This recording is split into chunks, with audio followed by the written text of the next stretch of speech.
Right folks, so the Mini isn't even nearly ready to receive suspension components. To be honest, we're cutting more away from the Mini than we're putting on. Well, I think we are by the day I'm recording this anyway. Whether that's how you'll see it, I don't know. But this is a really exciting moment for me.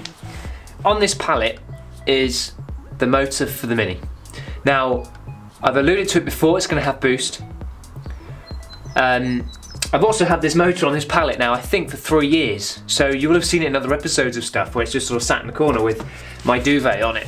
I've sacrificed my lovely Daisy duvet just to keep it warm. I said a couple of things when we started the Mini project many years ago. One, no rust, which is why we're going to such depths to cut everything out and get rid of the rust. And two, I said it had to have a modern engine.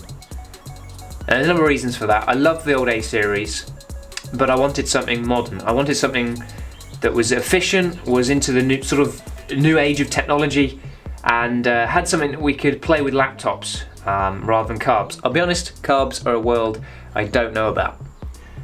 So here it is. This is the engine, the gearbox, everything. You ready for it? Of course, you'll recognise it straight away. And there it is. Yeah, that's it. Of course, you'll recognise it immediately as the Fox engine, or Ford's 3-cylinder, 1-litre turbocharged petrol engine. So our little turbos at the front here with an outlet which is actually, I think, smaller than the EGR pipe on a 2-litre HDI. It's turbocharged, it's 5-speed gearbox, it's modern, direct fuel injection. I mentioned it's got a turbo. As I said, 1-litre 3-cylinder turbocharged engine, has some serious balancing on the flywheel to make them nice and smooth because of the 3-cylinder part of them. It has a little tiny turbocharger, so almost sort of no threshold on them. We have the injectors and the coils that go at the top there, direct to injection, which again, modern thing going on there. The box all complete as one. And there's not much else to say about it really. In this box over here, that is the full loom from a Fiesta, 1-litre EcoBoost. So we're going to run most of that loom on the Mini to run the engine and to run some other features, the dash, etc. In the drawers here, which you'll have seen in many episodes, there's things like gear shifters, the dash, ECUs. I'll talk about Dan, my EcoBoost man, who's doing my ECU. He's already unlocked it. We haven't had it running yet, obviously, with all the looms the way they are. But basically today, I just wanted to introduce you to this amazing engine. In standard form in the cars currently, they're 125 horsepower, depending on the spec, 100, 125, or with a simple with the Mountune Remap 140. So that in a Mini is going to be amazing. Weight-wise, this whole package actually weighs the same as a Mini engine. Mini engines, iron blocks, are actually notoriously heavy. It is obviously bigger, it's still a 1-litre, but there is more there. Before we move it, we're going to take the air conditioning compressor off, we're not going to be using that, and reroute the belt. But obviously width, etc. It has been done once before. I'll put a link to Charlie's channel. He's fitted this engine in a Clubman estate. Seriously good engineer.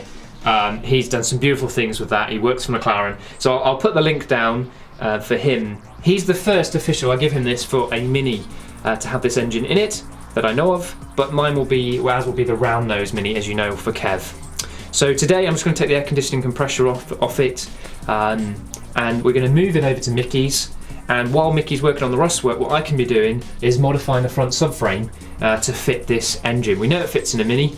My main concern is the clearance at the front, and I know I'm going to have to do something with the clutch master and the brake master. We might be moving over to the opposite side using a connector bar like on the Peugeots. So that's all the information I have for you today. I'm just going to whip off this air conditioning compressor, and Max Attack is due, and he's going to help me lift this into the back of the trailer, and we'll get it over to Mickey's. EcoBoost! EcoBoost! Oh, the also benefit I'm hoping is it's going to be pretty efficient. We know Minis are light. We know the Fiestas that have this in weigh like 600 kilos, 700, 800 kilos more, and they're achieving 55 miles per gallon plus. So I'm hoping really this will just be amazing on fuel, and then when you push the loud pedal, this thing will be an absolute riot. So yeah, here's to EcoBoost time. Boost! Had to have boost! And this for me is our way forward. I'm so excited! I'm so excited! I hope this engine will be alright. It's been sat for 3 years. But we'll find out. We'll fit it and find out. I've done about 70,000 miles, and I got this whole package. I think it was 300 quid delivered with drive shafts and a bunch of other bits, ECU, and then I got a whole loom and some other bits for about 50 quid I think it was, or 60 quid. So it doesn't owe me much at the moment. It'll take more effort to get it fitted. Anyway, I've rambled on now for 6 minutes, but I'm just super excited about this engine package, and I hope it will work. Well, I know it does work, that Charlie's running on aftermarket software and ECU, and I'm going to try and use the stock ECU and software, mainly for parts availability. So if something fails on this, I get it off the shelf almost the same day. If something fails on an aftermarket one, or we boost a classic A-series engine, there's all sorts of problems to run into there. So these are my thoughts. So I thought just, while I've got it here and accessible, just have a little look at what's going on. So air conditioning brackets out of the way, pumps out of the way.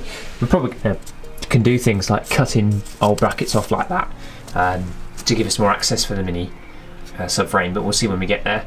I'm just trying to work out a routing that's as OEM as possible and what size belt we're going to be using.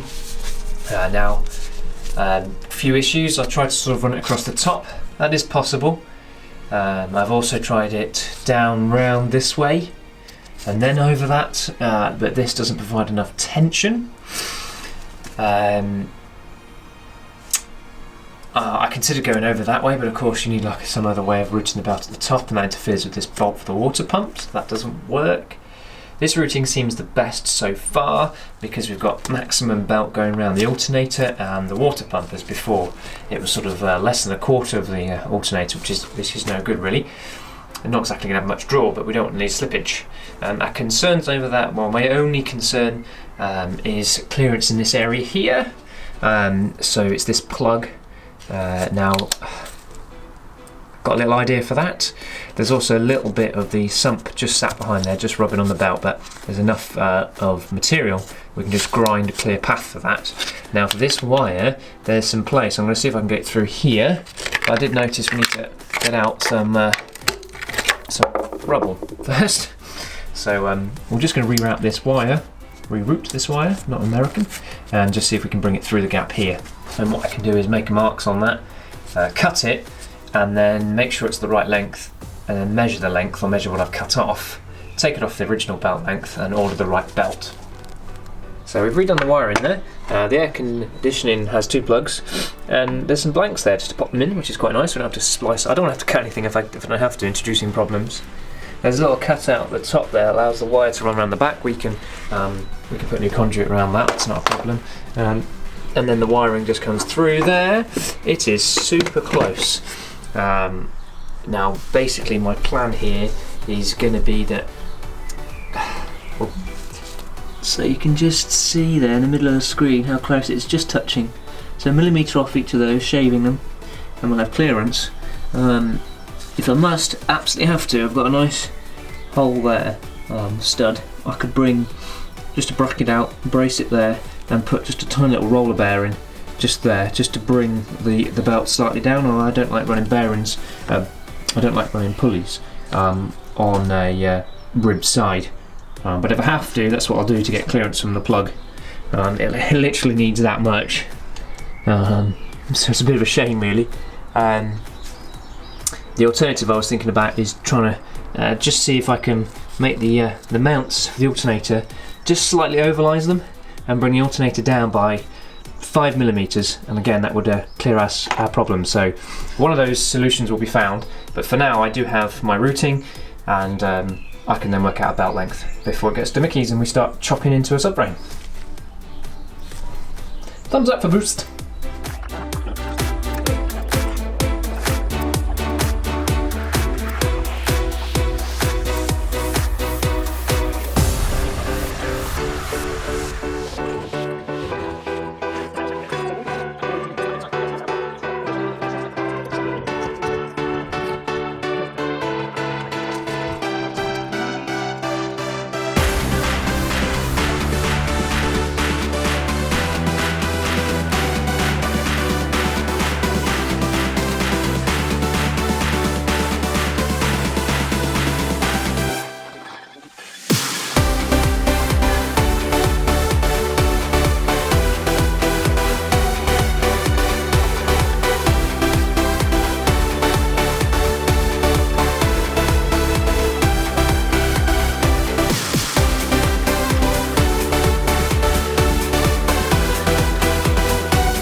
in the next episode of Project Kev. My alternator doesn't fit. Ow. You're an animal, you know that?